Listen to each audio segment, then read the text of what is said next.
جمعے کے دن کے بہت سے فضائل ہیں.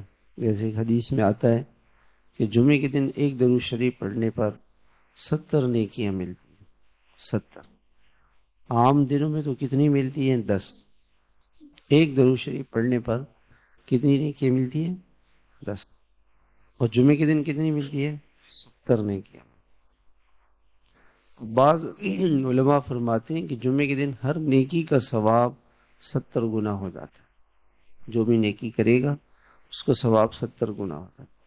اس لیے حضرات صحابہ کرام رضوان اللہ تعالی علیہ مجمعین کا معمول یہ تھا عام دنوں میں کہ وہ دوپہر کا جو کھانا ہے، ناشتہ تو ہوتا نہیں تھا صحابہ کرام کے زمانے میں، دوپہر کو جو کھانا کھاتے تھے وہ زوال سے پہلے کھاتے تھے، یعنی 12:30 بجے سے پہلے کھانا کھاتے تھے.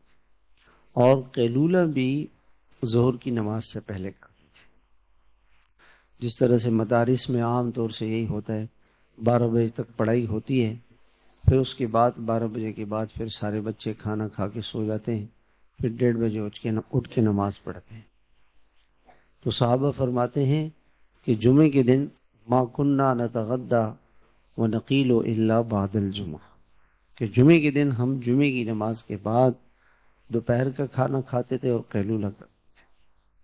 صبح سے صحابہ کرام جمعے کے دن کا وقت اعمال میں گزارتے تھے. تو جمعے کا دن بہت زیادہ اس کا اہتمام کیا جائے، درود شریف کا بھی اہتمام کیا جائے، دعاؤں کا بھی اہتمام کیا جائے، اور عصر سے مغرب کا وقت درود شریف پڑھنے میں لگائے.